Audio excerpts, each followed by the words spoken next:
2 गज की दूरी, मास्क है जरूरी। इसी कोटेशन के साथ मैं स्वर्णा कुमारी आप सभी का अपने इस YouTube चैनल वर्थ अ बून में बहुत बहुत स्वागत करती हूँ। जैसा कि हम जानते हैं कि हर एक वेब सीरीज में हम शिक्षा जगत से जुड़े नामी गिरामी हस्तियों से रूबरू होते हैं।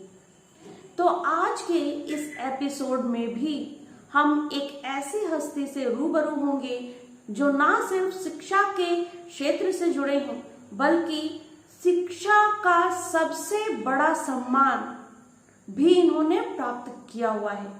इतना सीधापन, इतना भोलापन, इतना अपनापन किसी विरले में ही होता है। पूरी ईमानदारी से इन्होंने शिक्षा के क्षेत्र को आगे बढ़ाया है। ये ना सिर्फ छात्र छात्राओं के लिए पूरी तरह से ईमानदार हैं, बल्कि शिक्षकों और समाज और पूरे भारत को इनसे प्रेरणा लेने की आवश्यकता है। तो आइए मिलते हैं राष्ट्रपति सम्मान से सम्मानित शिक्षक स्मिथ कुमार सोनी जी से और जानते हैं कि किस प्रकार से कड़ी मेहनत करके इन्होंने शिक्षा का सर्वोच्च सम्मान प्राप्त किया है। ये शिक्षा का सर्वोच्च सम्मान पाने का सपना हर एक शिक्षक के मन में होता है। तो आज का ये जो एपिसोड है हम ऑनलाइन कर रहे हैं, क्योंकि कोरोना के इस काल में हम उतनी दूर तक सफर तय नहीं कर पाए। तो आइए मिलते हैं।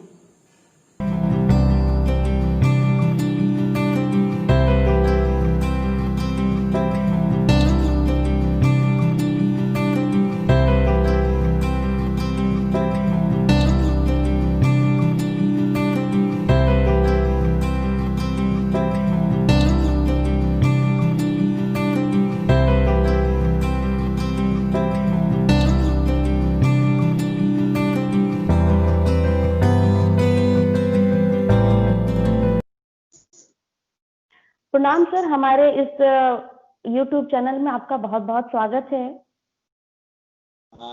आपको भी प्रणाम मैडम, बहुत बहुत धन्यवाद। आपने मुझे इस लायक समझा कि एक आपसे मुलाकात हो मेरी। सर, आपने अपना कीमती समय दिया, इसके लिए बहुत बहुत धन्यवाद। सबसे पहले मैं आपको कहना चाहूंगी और हमारी टीम की तरफ से आपको राष्ट्रपति अवार्ड के लिए बहुत बहुत बधाई सर। धन्यवाद मैम, आपको और आपकी टीम को भी बहुत बहुत धन्यवाद। सर, जैसा कि हमारा जो चैनल है वर्थ अ बून, उसमें हम लोग शिक्षा जगत से जुड़े नामी गिरामी हस्तियों को शामिल करते हैं और उनमें से एक नामी हस्ती आप हैं और आप हमारे शिक्षकों और छात्रों के लिए और हमारे समाज के लिए और पूरे देश के लिए एक प्रेरणा के स्रोत हैं। और हम आपके बारे में थोड़ी बहुत जानकारी प्राप्त करना चाहेंगे सर, ताकि हमारे शिक्षक और हमारा समाज आपके वो कहे गए शब्दों से कुछ इंस्पिरेशन ले सके, कुछ प्रेरणा ले सके। धन्यवाद मैम कि आपने मुझे मौका दिया कुछ बोलने के लिए।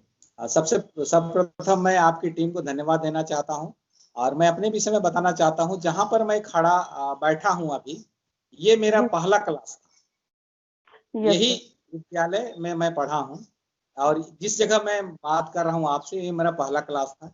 मैं इसी विद्यालय से वर्ग 8 तक पढ़ के पास आउट हुआ हूं।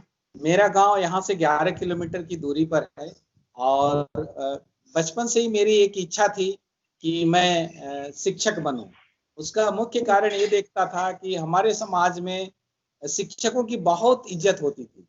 वो बड़े पदाधिकारी भी शिक्षकों को बहुत इज्जत से देखते थे और बच्चे तो देखते ही थे।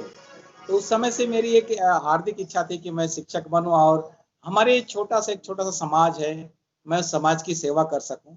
और ईश्वर ने मुझे मौका दिया और मैं कोशिश कर रहा हूं कि यहाँ के बच्चों का, यहाँ के लोगों को कुछ सेवा दे सकूं। जी सर, आपके बारे में जानकारी प्राप्त करके हमें बहुत खुशी हुई और सबसे ज्यादा खुशी इस बात से हुई कि आप जिस स्कूल में पढ़े हैं और उसी स्कूल में आप शिक्षक भी हैं। ऐसा बहुत कम देखने को मिलता है। धन्यवाद।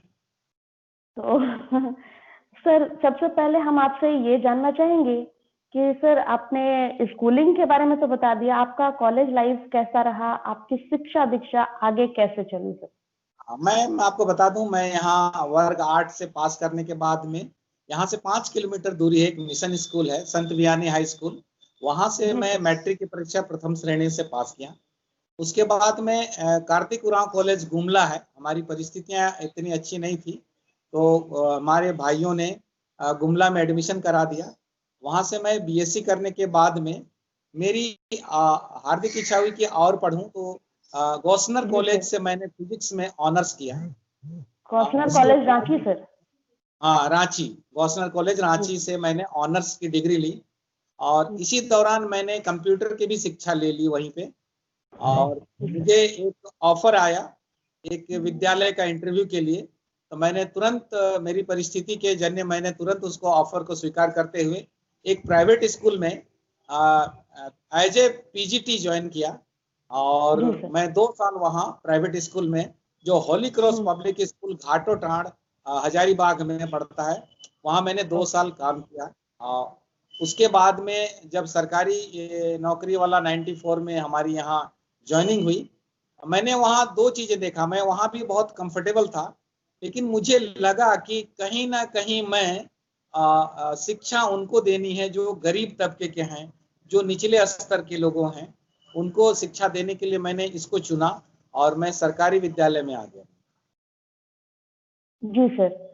तो सर, आपने इस प्रकार से अपना जो लाइफ है हमें बताया। बेसिकली आप कहाँ से बिलोंग करते हैं सर? आपका जन्म कहाँ हुआ? और अभी आप मतलब कहाँ पर हैं? ये जानकारी भी हम चाहते हैं आपसे। हाँ हाँ मैम, धन्यवाद। मैं यहाँ से 11 किलोमीटर दूर एक बरसुलैया है, जो जी सर। गांव मेरा मेरा जन्म हुआ था। और हुँ। कुछ दिनों के बाद में परिस्थितियां ऐसे हुई कि यहाँ एक रेल लाइन चला बानो में, रेलवे स्टार्ट हुआ 63 में, तो हमारे पिताजी यहीं, और यहाँ से 2 किलोमीटर के डिस्टेंस में मेरा घर था भिखरा टोली, बानो जी के सर। ही एक भिखरा टोली में। वहीं से मैं इसी विद्यालय में वर्ग प्रथम से 8 क्लास तक पढ़ा। तो सर, आपने शिक्षा जगत में बहुत वर्ष दिए हैं। तो हमें बताइए कि पहले जब आपने स्टार्ट किया था टीचिंग लाइन, और आज जो आप यहाँ तक पहुंचे हैं, तो इस बीच आपको क्या उतार चढ़ाव देखने को मिला शिक्षा जगत में? हाँ मैम, शिक्षा जगत में बहुत उतार चढ़ाव मिले हैं। उसमें दो प्रकार की चीजें हैं। जो एक इमोशनल क्वेश्चन जो था वो थोड़ा सा उसमें कमी आई है। जी सर। लेकिन शिक्षा में, शिक्षा जगत में बहुत हम लोग आगे की ओर गए हैं। आज हाँ सर। जिस समय मैं पढ़ता था उस समय क्लास 6 में हम लोग इंग्लिश पढ़ते थे। आज हमारे बच्चे वर्ग 1 से प्रारंभ से ही इंग्लिश पढ़ रहे हैं। तो एक जी बहुत बड़ा सर। परिवर्तन आया है। समाज में भी एक बहुत बड़ा परिवर्तन देखने को मिला है अपने बच्चों को पढ़ाने के लिए। मैं जी जिस सर। विद्यालय में पढ़ रहा हूँ, मैं एक उदाहरण देना चाहूंगा। हम्म। वहाँ मुस्लिम कैटेगरी के ज्यादा बच्चे हैं। तो उस जिस समय मैं पढ़ता था तो बालिकाओं को शिक्षा के लिए नहीं भेजा जाता था। लेकिन जी जब मैं सर। यहाँ आया तो मैंने देखा कि कुछ लोग भेज रहे हैं। लेकिन हम लोगों ने कैंपेन चलाया जिसमें बोला कि नहीं, हम्म। लड़कियों की शिक्षा ज्यादा महत्वपूर्ण है लड़कों के अपेक्षा, क्योंकि एक बच्ची अगर पढ़ती है तो वो पूरे परिवार को पढ़ा सकती है। जी ये सर। एक वोट लेके हम लोगों ने, आज हमारे मुस्लिम बच्चियों ही नहीं, सारे लोग बच्चियों को जरूर विद्यालय में भेजते हैं। और आपको सुनकर हम्म। आश्चर्य होगा कि हमारे यहाँ बच्चियों की उपस्थिति ज्यादा होती है बच्चों की तुलना में। जी सर, ये जानकारी पाकर बहुत खुशी हुई सर कि आपने गर्ल्स इम्पोर्टेंस के लिए, गर्ल्स एजुकेशन के लिए आपने अभियान चलाया, और आज आपके विद्यालय में गर्ल्स की संख्या बॉयज की तुलना में बहुत ज्यादा है। तो सर, आगे हम आपसे ये जानना चाहेंगे कि आपको राष्ट्रपति अवार्ड मिला है।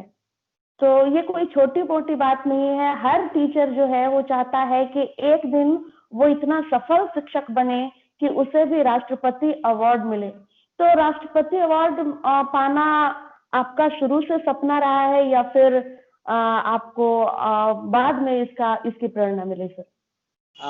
नहीं मैम, शिक्षा जगत में मुझे काम करने में अच्छा लगता है। राष्ट्रपति जी सर। पुरस्कार पाना मेरा कोई उद्देश्य नहीं था।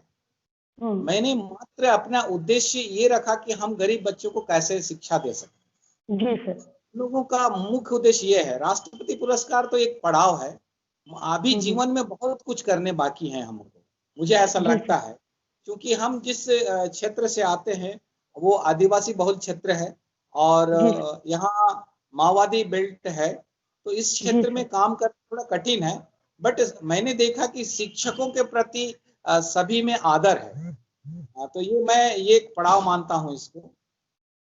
जी सर।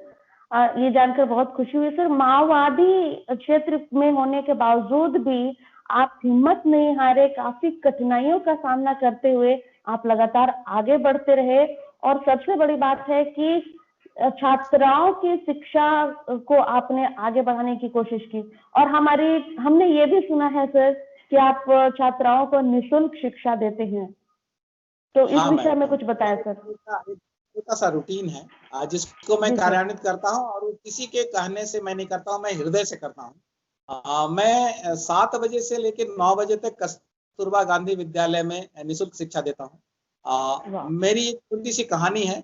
जी उसके सर। बाद मैं अपने विद्यालय में समय देता हूँ। अपार्ट फ्रॉम दैट एक प्रोजेक्ट बालिका उच्च विद्यालय बानो है, वहां जी भी सर। समय देता हूँ। तो मैं आपको मेरे विषय में थोड़ा बता दूं कि 2014 में मुझे एक प्रोजेक्ट बालिका उच्च विद्यालय बानो में ही है, यहाँ से 1 किलोमीटर जी दूर, सर। वहाँ डिपुटेशन में भेजा गया था, प्रतिनियोजित किया गया था। वहाँ हाँ सर। मात्र 100 बच्चियां थी, लेकिन हम जी लोगों सर। ने गांव घूम घूम कर लोगों को समझा के अभिभावकों की मीटिंग करके हम लोगों ने वहाँ छात्र संख्या करीब 4 गुना बढ़ा दिया और वहाँ के रिजल्ट भी उत्तरोत्तर अच्छे हो रहे हैं। वहाँ का बच्चा हमारा किसी भी इंग्लिश मीडियम विद्यालय की तुलना हम लोग कर सकते हैं, जी रिजल्ट के सर। मामले में भी और आपको ड्रेसअप के मामले में भी। मैंने उनको एक लुक देने का प्रयास किया है कि उनमें जी एक सर। फीलिंग्स आए कि हम भी किसी से कम नहीं है, हम भी कम अच्छे हैं। नहीं है। जी सर। तो वहाँ 4 गुना बच्चियों की संख्या बढ़ गई है और वो सभी बच्ची, आपको बता दूं मैम, वो सारी बच्ची हमारी मेरी बेटियां हैं। आज भी मुझे पुकारती हैं, मतलब बाप के जैसे मानती हैं और जी मैं सर। उनके दुख सुख में शामिल होता हूँ।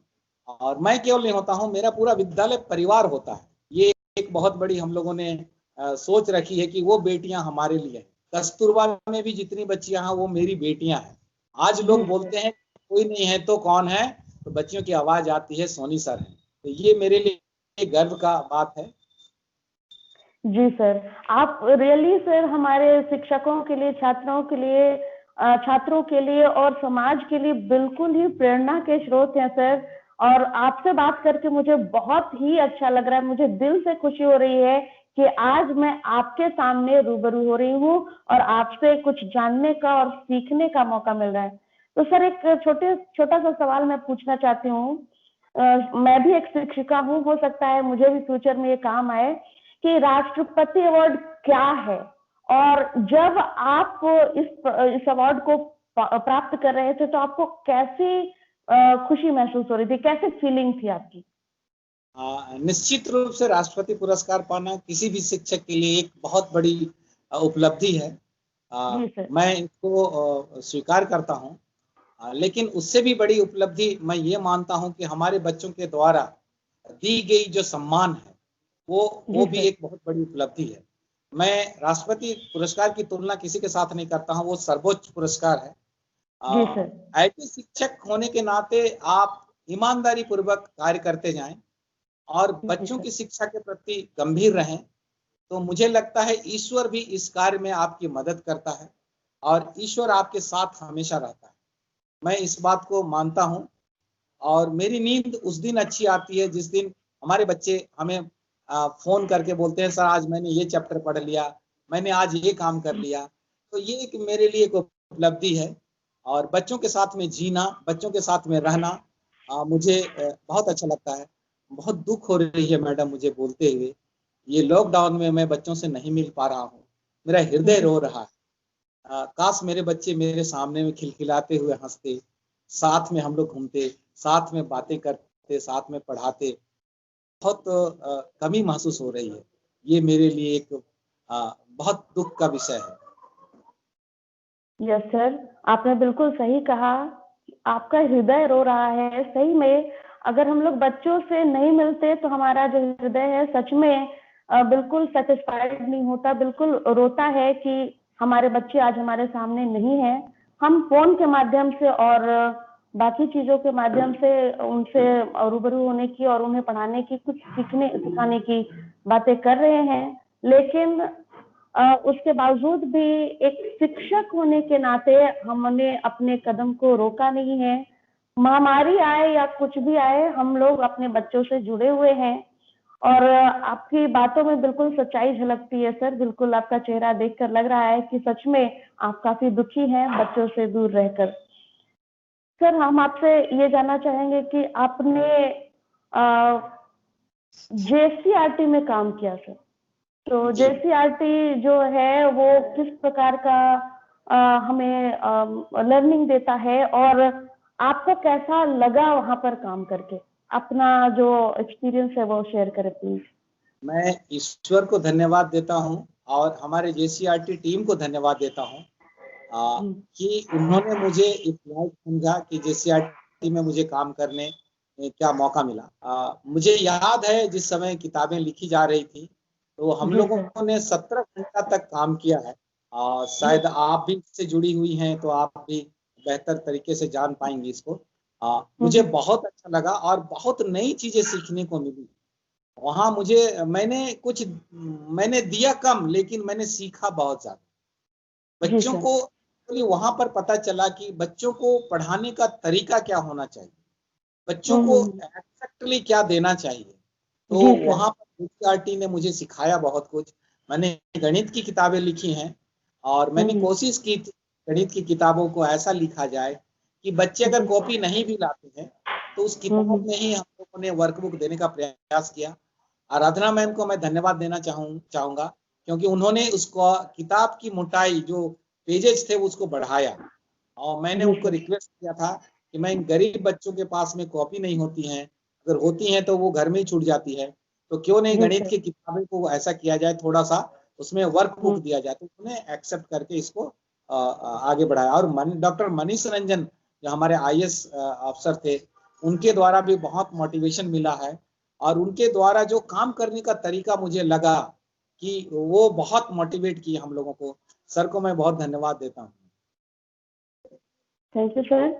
तो जेसीआरटी हमारी एक इस प्रकार की का प्रोजेक्ट देता है, हमें किताबें लिखने का मौका देता है और साथ ही साथ शिक्षकों को और छात्रों के लिए वो एक बहुमूल्य वरदान साबित होता है। और सर, आपने बहुत अच्छी बात कही कि बच्चों के पास अगर कॉपियां नहीं होती तो जेसीआरटी में बात करके, आराधना पटनायक मैडम से बात करके और मनीष रंजन सर के साथ बात करके हम लोग अपनी हर समस्याओं को दूर करने का प्रयास कर रहे थे उस समय जब हमने बुक राइटिंग का कार्य शुरू किया था वहां पर। और दोनों जो हमारे पदाधिकारी थे जिनके अंडर हम काम कर रहे थे वो हमारे बहुत ही सपोर्टिव थे और हर एंगल से टीचर्स की समस्याओं को उन्होंने समझा। तो हमारी टीम भी उन ऑफिसर्स को पूरी तरह से सर धन्यवाद देती है। तो सर, आप हमें ये बताएं कि आपने राष्ट्रपति पुरस्कार पाने के लिए क्या क्या ऐसा कदम उठाया जो हमारे टीचर्स के लिए आगे चल के प्रेरणा के स्रोत हो सकते हैं? तो कौन कौन सा आपने कार्य किया, प्लीज डिटेल में हमें बताएं। हाँ, मैं विद्यालय स्तर से शुरू करता हूँ। मैंने सर। सबसे पहले तो प्रोजेक्ट बालिका उच्च विद्यालय के विषय में आपको बताया कि उसमें 4 हाँ गुणे सर। छात्र संख्या हम लोगों ने बढ़ाया, बालिका शिक्षा को प्रोत्साहन दिया। मैं अपने विद्यालय में जब प्रभारी के रूप में 2018 में यहाँ आया तो मैंने इंफ्रास्ट्रक्चर पर देखा कि इस विद्यालय का इंफ्रास्ट्रक्चर और एनरोलमेंट को बढ़ाने का प्रयास किया। तो सबसे पहले इंफ्रास्ट्रक्चर में मैंने देखा कि यहाँ रंग रोगन की समस्या है और फंडिंग बहुत कम है। तो गांव वालों को मैंने बैठक बुलाई और बैठक में महिलाओं को ज्यादा मैंने प्रेशर दिया क्योंकि वो महिला ही समझ सकती हैं बच्चे का एजुकेशन को। यहाँ के गांव वाले जो हैं वो तो बाजार चले जाते हैं तो उनको उतना समय नहीं मिलता है।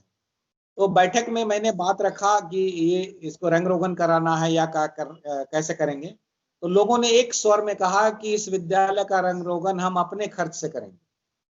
तो ये मेरे लिए एक बहुत बड़ी उपलब्धि थी। तो हम लोगों ने शिक्षकों ने भी, हमारे शिक्षकों ने भी मदद की और विद्यालय का रंग रोगन यहाँ के जो अभिभावकगण हैं वो करते हैं।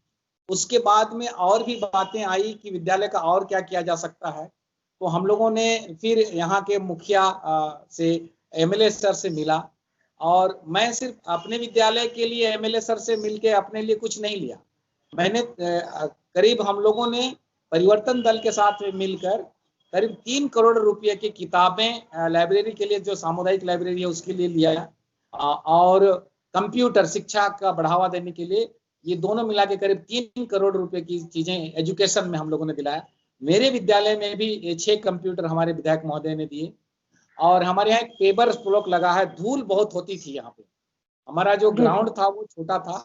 तो मैंने मुखिया महोदय के यहाँ डेली लगभग रोज मैं जाता था और वहाँ मिल के मुखिया महोदय को हम लोगों ने पुरस्कृत भी किया विद्यालय स्तर पर।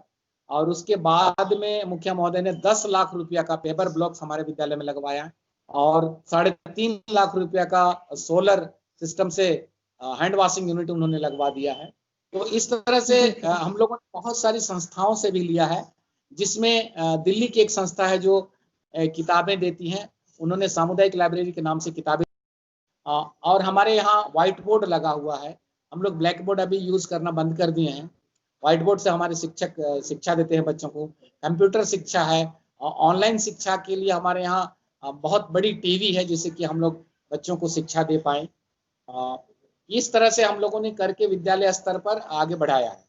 और मैंने विद्यालय में छोटे छोटे जो कार्यक्रम हैं, जिसमें शायद आप वो प्रश्न भी मेरे पास था, हम लोगों ने 2 चीजें परिवर्तन की। हमारे विद्यालय के जो खिड़कियां हैं वहां बच्चों ने अपने स्तर पर पर्दे लगाए हैं। विद्यालय के जो रूम है उसको सजाने के लिए पर्दे लगाए गए हैं। नेक्स्ट हम लोगों ने किया कि एक बहुत बड़ी समस्या मुझे देखने को मिली, बच्चियों के द्वारा विद्यालय में पीरियड के समय में विद्यालय छोड़ के चले जाना। ये मुझे कहीं ना कहीं दुख रहा था। तो हम लोगों ने बाल संसद के साथ बैठक करके निर्णय लिया कि क्या किया जा सकता है। तो बच्चों ने ही बताया कि क्यों नहीं हम विद्यालय में ही पैड रख दें। तो हम लोगों ने पैड बैंक बनाया और पैड बैंक का संचालन हमारी लड़कियां करती हैं। और आज हमारी किसी भी लड़की से पीरियड्स के विषय में या पैड बैंक के विषय में चर्चा करेंगे तो किसी प्रकार का शर्म नहीं लगता। हम लोगों ने एक चुप्पी तोड़ कार्यक्रम भी पूरे जिले में कराया था, जिसमें महिलाओं को, बच्चियों को शामिल कराया था, जो पूरे नीति आयोग ने भी इसकी सराहना की। और आज हमारे यहाँ पैड बैंक है, इसमें बच्चियों को अगर कुछ पीरियड अगर हो जाता है तो वो उसका यूज करती हैं और विद्यालय में रहती हैं। मैं इसे एक संदेश भी देना चाहता था कि अगर बच्चियां विद्यालय में रह सकती हैं तो शिक्षिकाएं क्यों नहीं। जी सर, ये एक संदेश मैं देना चाहता हूँ। बाकी सरकार के हाथ में है, इस पर हम लोग नीति निर्धारक नहीं है। हमारी बच्चियां इसको यूज करती हैं। दूसरा काम है PPP, एक हमारे बॉक्स है, पेन, पेंसिल और पेपर। गरीब बच्चे कभी कभी गाँव से आते हैं, उस परिस्थिति में वो पेपर नहीं ला पाते हैं, पेंसिल नहीं ला पाते हैं या कटर नहीं ला पाते हैं। तो उसके लिए एक बॉक्स विद्यालय में बना हुआ है क्लास वाइज, उसका संचालन वो स्वयं करते हैं, हम नहीं करते हैं। और वहां पर एक अगर बच्चा पेंसिल नहीं लाया तो पेंसिल वहां से ले लेगा, दिन भर लिखेगा, शाम को उस बॉक्स में छोड़ के चले जाएगा। अगर पेज नहीं ला पाया तो वहां से पेपर ले लेगा, लिखेगा दिन भर और पेपर घर ले जा सकता है। तो इस तरह से हम लोगों ने उसका यूज किया है ताकि बच्चे बाहर ना जाए, विद्यालय में ही उनको सारा चीज मिले। हमारे विद्यालय में सभी जगह हैंड वॉशिंग यूनिट लगा हुआ है, सभी जगह रनिंग वाटर फैसिलिटी है। अगर पानी नहीं मिलता है तो हम लोग जनरेटर चला के, जनरेटर भी हमारा अपना खुद का है, जनरेटर चला के हम लोग पानी चढ़ाते हैं। और हमारे विद्यालय को स्वच्छता में 1 लाख रुपए का पुरस्कार हमारे मुख्यमंत्री महोदय ने दिया है। और ये 5 स्टार स्कूल अभी हम लोग हैं, देखते हैं इसको कितना बरकरार बना सके। धन्यवाद। जी सर, बहुत सारी एकदम अंदर मतलब गुड नॉलेज हमें मिलनी सर आपकी बातों से कि छोटे छोटे प्रयास से हम लोग किस प्रकार से अपने विद्यालय में परिवर्तन कर सकते हैं। भले ही हमारा विद्यालय सरकारी है, लेकिन हम लोग भी पूरी तरह से जुटे हुए हैं कि प्राइवेट स्कूल के जो बच्चे हैं वो भी एडमिशन ले हमारे विद्यालय में। आपने कुछ इस प्रकार का भी योगदान दिया है और आपने बच्चियों के लिए जितना भी कार्य किया है वो सराहनीय है और बहुत सारी चीजें आपने की, हमें बहुत सारे नॉलेज दिए सर। और आपको मुख्यमंत्री की तरफ से कुछ राशि भी मिली है, ये जानकर हमें बहुत हैरानी हो रही है और मुझे बहुत खुशी हो रही है सर कि मुझे बहुत कुछ जानने को मिला और अपने विद्यालय में भी मैं इस तरह के कुछ कार्य करूं, मुझे अंदर से इच्छा जागृत हो रही है। तो सर आपने अभी बताया कि पीरियड के समय में अब बच्चियां जो हैं वो खुलकर बोलती हैं और आपको बहुत दुख होता था जब पीरियड्स अचानक से आ जाती थी तो बच्चियां क्लासेस मिस कर जाती थी। तो आपने उनके लिए एक अच्छी पहल की कि आपने सैनिटरी पैड्स का जो है व्यवस्था करवाई है विद्यालय में ही। तो आप हमें ये बताएं कि जो गवर्नमेंट सैनिटरी पैड प्रोवाइड करवाती है और आपने जो व्यवस्था कर रखी है उन दोनों में क्या अंतर है सर? हाँ, धन्यवाद मैम। सरकारी जो हमारे सैनिटरी पैड मिलते हैं वो एक बार मिले थे, उसके बाद में अभी नहीं आए हैं बहुत दिनों से। तो इसका अगर सरकार द्वारा मिल जाता है तो हम उनको बच्चों को दे देते हैं, वो तो बच्चे घर ले जाते हैं। लेकिन विद्यालय स्तर पर अगर ऐसी कोई घटना घट जाती है, वो चाहे शिक्षिकाएं हों या हमारे बच्चे हों, तो उसके लिए क्या किया जा सकता है? मेरा मूल उद्देश्य है बच्चों को अच्छी शिक्षा देना और ससमय शिक्षा देना। तो अगर बच्चियां चली जाती हैं तो वो थोड़ा उनको उस दिन का शिक्षा नहीं मिल पाता, या हमारे टीचर ही चले जाते हैं तो वो शिक्षा नहीं दे पाएंगे। तो हम कहीं ना कहीं मानव संसाधन का लॉस कर रहे हैं। तो मैं नहीं चाहता हूं कि हमारे मानव संसाधन जो भी हमारे ह्यूमन रिसोर्स हैं उनका सदुपयोग ना हो। मैं सदुपयोग करना चाहता हूं। इस तरह से हम लोग इसको आगे बढ़ाते हैं। जी सर, आपकी जानकारी बिल्कुल ही अनुकरणीय है। हम लोग भी आपकी इस कही गई हर एक बातों को फॉलो करने की कोशिश करेंगे अपने विद्यालय में। और सर अब आपने बहुत सारी जानकारी दी हमें, लेकिन एक अंतिम सवाल सर आपसे कि आप क्या हमारे छात्रों को, हमारे शिक्षकों को, हमारे गांव वालों को कुछ संदेश देना चाहेंगे सर? मैं यहाँ एक दो बातें मैं कहना चाहता हूँ। सबसे पहले बच्चों को मैं ये कहना चाहता हूँ, बच्चे दिल से किताबों से प्यार करें, किताबों के साथ में उठे बैठें। आज मोबाइल का जमाना आ गया, नहीं अच्छी है, मोबाइल से भी हमें बहुत जानकारी मिलती है, लेकिन हम जिन गरीब बच्चों की बातें करते हैं वो हम 10% के पास में ही मोबाइल है या 20% के पास में होगा। तो मैं बच्चों से ये कहना चाहता हूँ, बच्चों किताबों से प्यार करो, माँ से प्यार करो, पिताजी से प्यार करो, लेकिन एक तुम्हारा जो सबसे बड़ा दोस्त है वो है किताब। उससे जब तुम प्यार करने लगोगे तो दुनिया की कोई ताकत नहीं है ऐसी जो तुमको आगे बढ़ने से रोक सके। ये बच्चों के लिए है। मैं शिक्षकों से ये कहना चाहता हूँ कि शिक्षक आप अपने कर्तव्य के प्रति दृढ़ रहें। मैं जानता हूं कि बहुत सारी परेशानियां शिक्षकों के पास में है, लेकिन मैं ये जब विद्यालय आता हूं तो मैं ये सोच के आता हूं कि आज मेरा बेटा जो 2 रोटी खा रहा है, आज जो मेरे बेटा मेरे साथ में जो नाश्ता किया, जो 2 रोटी खाया, वह इन बच्चों की देन है। तो मुझे मेरी बेटी को 2 रोटी के लिए इन बच्चों को शिक्षा देना जरूर है, और हृदय से शिक्षा दें, दिल से लगाएं बच्चों को हग करें। छोटे छोटे बच्चे आपके पास में आएंगे, आपसे बहुत प्यार पाना चाहते हैं, बच्चों को प्यार दें। गांव वालों के साथ में मिलकर रहें, गांव वाले आपको बहुत सपोर्ट करेंगे।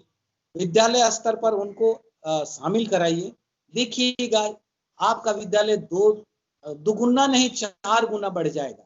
गांव वालों के कारण ही आज हमारा विद्यालय यहाँ तक आ चुका है। गांव वालों को मैं ये कहना चाहूंगा, अभिभावकों को मैं ये कहना चाहूंगा कि आप बहुत व्यस्त होंगे, ये व्यस्तता बहुत जरूरी है, लेकिन आपके बच्चे भी उसके एक महत्वपूर्ण अंग हैं, उनको समय देना बहुत जरूरी है। और आप जहां पर भी हैं वहां पर आप 100% रहें, ये सभी के लिए। मैं अभी आपके साथ में बात कर रहा हूं तो मैं 100% यहीं पर हूं। विद्यालय में हूँ तो विद्यालय का, अगर मैं घर चले गया तो मैं घर का पूरे परिवार का मैं 100% वहाँ रहूंगा। तो मैं कोशिश करता हूँ, या हमारे विद्यालय के सारे शिक्षक कोशिश करते हैं कि जहाँ है वहाँ 100% हम अपना देने का प्रयास करें। इससे देश बढ़ेगा और हमारा विश्व में नाम होगा। जी सर, आप जितनी बातें कहते हैं सर, हर चीज में कहीं ना कहीं कुछ हमें सीखने को मिल जाता है। आपने बच्चों से कहा कि किताबों से प्यार करो, आपने शिक्षकों को संदेश दिया कि आप जहाँ हैं वहीं पर आप वहीं के हो जाएं, घर में है तो परिवार के हो जाएं और विद्यालय में है तो आप छात्रों के हो जाएं। तो इससे हमें बहुत सीखने को मिला। और मैंने कहा कि ये अंतिम सवाल है, लेकिन मेरे मन में एक प्रश्न उमड़ रहा है सर, वो मैं एक पूछना चाहता हूँ अंतिम सर, नहीं कोई कि बात मन में आ गया सर, और ये पूछना जरूरी भी है, इसलिए मैं पूछ रही हूँ कि सर ठीक है। मैंने आपका आर्टिकल पढ़ा था जो आपका न्यूज़पेपर में, हिंदुस्तान टाइम्स में शायद छपा था। तो उस आर्टिकल में आपने ये भी कहा कि आपने बच्चियों को कम उम्र में शादी करने से रोका। एक बच्ची की शादी हो रही थी और आपने उनको अपने रेस्क्यू अपनी टीम के साथ उसको रोका। तो वो किस प्रकार से आपने किया, वो थोड़ा सा हमें डिटेल में बताएं, क्योंकि मेरे विद्यालय में भी ऐसे बच्चियां हैं जिनकी शादियां कम उम्र में हो जाती हैं। तो मैं भी कुछ इस तरह का कदम उठाना चाहूंगी। बहुत बहुत धन्यवाद मैम, ये प्रश्न छूट ही जाता शायद अगर आप नहीं पूछते तो। इसके लिए जी आपको सर। धन्यवाद। सर्वप्रथम तो मैंने पहला जो घटना घटा था, विद्यालय की एक बच्ची आई, वो बोलती जी है सर। कि हमारी बड़ी बहन की शादी हो रही है। तो हम लोगों ने हाँ। वहाँ के शिक्षकों को, उसकी बड़ी बहन दूसरी जगह पढ़ती थी, तो वहाँ के जी शिक्षकों सर। से संपर्क किया और प्रशासन की मदद ली। और आनन फानन में प्रशासन हमारे साथ रेडी हो गया। उस बच्ची के घर गए और घर जाके उनके माता पिता के साथ में मिले और उनको हम लोगों ने दो बातें कही। इस बच्ची को, छोटी बच्ची को देखो, थोड़ा मोटिवेशनल उनको हम लोगों ने मोटिवेट किया। और वो गांव से वो लोग आए और शादी को उन्होंने रोक दिया। और उस बच्ची को तुरंत हम लोगों ने क्या किया कि एक कस्तूरबा गांधी बालिका विद्यालय है, वहाँ एडमिशन करा दिया। द्रौपदी बेटी आज हमारी, मेरी बेटी है। मैं जब यस जाता सर। हूँ तो सबसे पहला गिलास जो पानी लाती है वो मेरी बेटी लेके आती है। आज भी मैं जाता हूँ वहाँ तो वो लाती है। और आज वो 12th क्लास में पढ़ रही है। हम जी लोगों सर। ने एक नेक्सस बनाया, हमारी एक टीम है, मेंटर की टीम, हर टोला गांव में हम लोगों ने रखा। उसमें से ये कहा कि कहीं भी अगर छोटे उम्र में बालिका विवाह हो रहा है तो आप हमें खबर करें, आपको कोई किसी तरह का कोई परेशानी होगी। और मैंने शिक्षकों का भी एक नेक्सस बनाया हम लोगों ने। शिक्षकों को भी कहा कि आप भी अपने विद्यालय में एक ऐसा बनाएं जिससे क्या होगा कि वहां के बच्चे हमको फोन कर सकें या 1098 में फोन कर सकें। तो इस तरह से हम लोगों ने एक नेक्सस बनाया जिसमें बालिका विवाह और मानव तस्करी दोनों को हम लोग एक साथ लेके चल रहे हैं। और वहां के लोग बोलते हैं तो हम लोग प्रशासन की मदद करते हैं और प्रशासन उनको रेस्क्यू करके लाता है। उसका जो कार्यक्रम होगा आगे का वो कराते हैं। मानव तस्करी पर आपको जानकर खुशी होगी, शक्ति वाहिनी संस्था दिल्ली की सिमडेगा में दस्तक दे चुकी है। हमारा 6 दिन का यहाँ एक ट्रेनिंग सेशन हो चुका है। हम लोगों ने अपने संकुल में से डेडिकेटेड टीचर्स की एक नई टीम बनाई है। हमारे जटाशंकर चौधरी हमारे उपायुक्त महोदय हुआ करते थे, आज हमारे माध्यमिक डायरेक्टर हैं। उनको मैं धन्यवाद देना चाहता हूं कि मेरे साथ में बैठ के उन्होंने एक डेडिकेटेड टीचर्स की टीम बनाई। जो नीति आयोग भी इसको बहुत सराहना किए हैं। विगत दिनों हमारे विद्यालय में भी इसका एक वेबिनार हुआ था। तो हम लोगों ने, टीचरों ने, अब टीचर ही अब बता रहे हैं, बच्चे बता रहे हैं कि फल्ला लड़की को दिल्ली ले जाया जा रहा है। हम लोग उस पर जी तुरंत सर। काम कर रहे हैं। जीमिता मणि मेरी दूसरी बेटी है जो कस्तूरबा में है, वो बेटी अभी 9th क्लास में पढ़ रही है। उसको दिल्ली ले जाते जाते हम लोगों ने रेस्क्यू कराया और उसका कस्तूरबा में एडमिशन कराया। गरीबी यहाँ एक महत्वपूर्ण चीजें हैं, उसके कारण भी लोग पलायन कर रहे हैं और दिल्ली में बेटियों को बेच दिया जाता है। परिस्थितियां बहुत विपरीत हैं। हम लोग भी दिल्ली एक बार जा चुके हैं, यहाँ का पूरा डॉक्यूमेंट लेके। तो मैं नहीं चाहता हूँ कि यहाँ की बेटियों का इज्जत आबरू को दिल्ली में बेचा जाए। वो मेरी जी सर। बेटी है, झारखंड की बेटी है, और झारखंड की बेटी को मैं बिकने नहीं दूंगा, ये मेरा प्रण है। जी सर, एक पिता की भांति सर आप पूरी तरह से बच्चियों को अपना सपोर्ट दे रहे हैं और जिस प्रकार से आपने ये रेस्क्यू की टीम के साथ मिलकर इतना बड़ा काम किया हमारी छात्राओं के लिए, इसके लिए एक बार फिर से हमारी टीम आपको धन्यवाद देती है। सर, आपने अपना कीमती समय हमें दिया, इसके लिए बहुत बहुत धन्यवाद सर। Thank you sir. धन्यवाद मैम, मैं बहुत शुक्रगुजार हूँ कि आपने मुझे समय दिया और इस लायक समझा। धन्यवाद।